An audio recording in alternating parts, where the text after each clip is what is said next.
Hi there, I'm Carolyn, Trichologist I. Today we're talking about food, but particularly for hair growth and thickness. Now, food can be really complicated.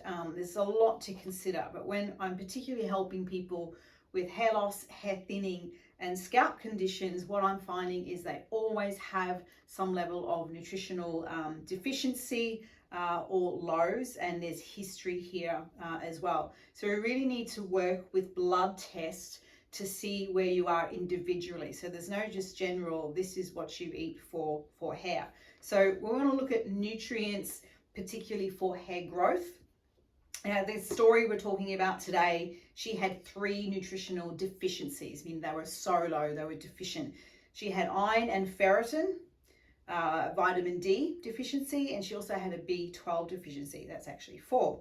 Okay, so what she had experienced was diffuse hair loss. So these deficiencies, they affect the hair cycle. So it was so low, the hair was physically falling out of the hair cycle. So she had diffuse hair loss, but it had been going on for like 12 years. So she also had now diffuse hair thinning, where the structure of the hair had physically changed because it wasn't enough in the body. So we want to talk about here a little bit about foods to prevent the hair loss. Now, I put these in categories. So we sort of help this lady to learn about food. So the first thing is we try to create an alkaline environment. So that's following food combining your acid and your alkali foods, okay? We then wanted to look at your animal proteins. So we need that for your iron, and that also provides you your minerals, and here it needs to be hormone free. Okay, then we're looking at our essential fatty acids. Okay, they come from things like eggs, fish, nuts, seeds, coconut's a good one, and avocado. So we have to get essential fatty acids from food because we don't make them.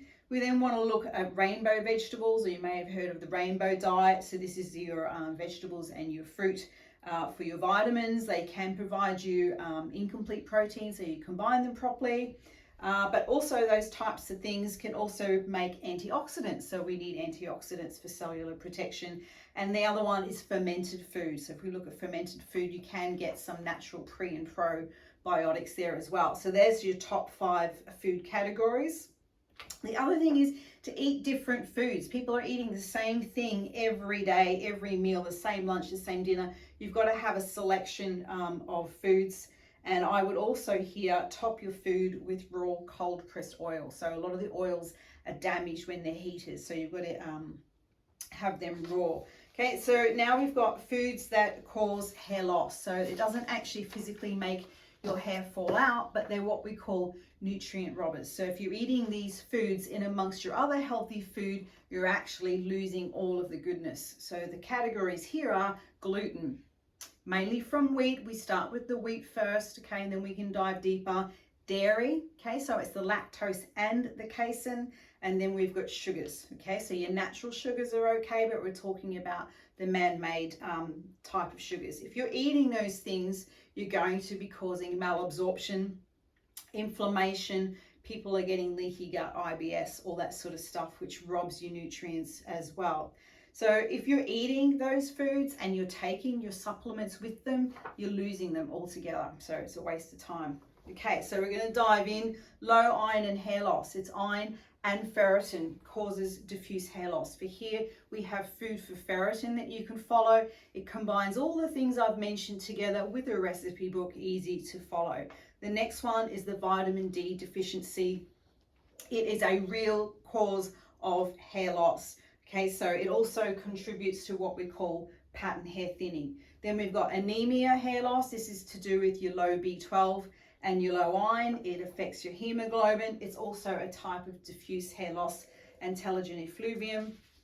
Okay, and then we put you on what we call a diet for hair growth. Okay, and this is a balanced way of eating. So it really is just learning some lifestyle things. So I get asked all the time, what is the best food for hair? Real food. Okay, avoid your processed food, your packaged food. Just eat real food. Combine your proteins, your animal proteins, hormone-free again, with your vegetables. If you need to eat your carbohydrates, totally fine, gluten-free, but you would pop them with your plant proteins as well. So as a trichologist, I've studied nutrition many, many times. I can help you with all of those things This is, as we said, a 4-month turnaround time. We'd used a few little supplements. We used some basic topical stuff, but the biggest change she did here was food. Okay, so if you want my help, we're here in Brisbane, but we can help you anywhere in the world.